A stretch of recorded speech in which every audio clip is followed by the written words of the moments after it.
Welcome to my presentation on life from the 1940s. My name is Alan Trujillo, and today I will be answering a few questions. I would like to get started by talking about the population in the 1940s, which was about 132 million people, which was an increase of 7.2% from the year previous. In the average home with this population, about 3.7 people lived. At the same time, every woman in the 1940s on average had about 3.7 children. This led to a family dynamic that we would later know as the nuclear family. Once it decreased a little, it was typically a man, a woman, and a son and a daughter. Although sometimes, in this era specifically, it typically included a third son, most of the time a son. At the time, most people were married coming back from the war. Men got married and got right to it, making more and more kids. That is what the era is known as the baby boomer era. It's when we had a huge boom economically and in birth rates. So at the time, the gender roles had very specific duties. The man was typically the breadwinner. It was supposed to earn the money, go to work, typically at a factory or some other job, depending on the level of education. While the women sit at home, being the housewife, taking care of the kids, cleaning, cooking, all the sorts of things.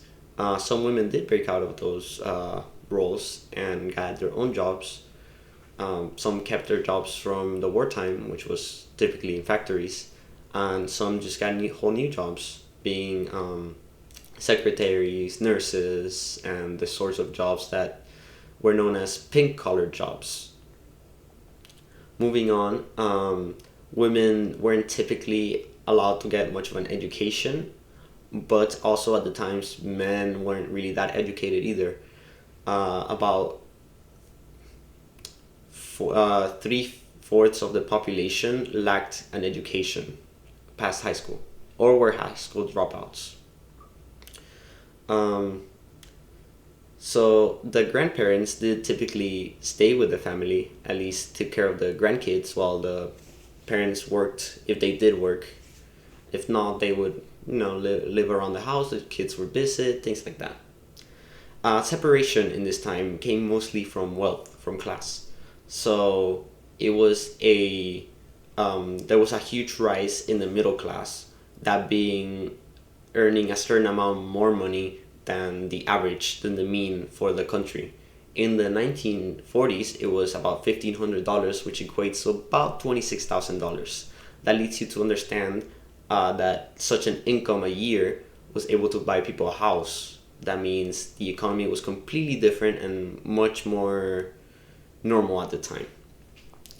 So it was popular for people to hang around the radio and the TV for entertainment. Family would just gather around like dinner time and just eat in front of the TV or just spend some time watching TV. The movies that they enjoyed mostly were dramas, mainly war dramas, considering the time after the war. People just wanted to see, couldn't get enough of that. They portrayed the family as the nuclear family, a husband, a wife, a son, and a daughter. And it was typically pretty realistic with how things actually were at the time.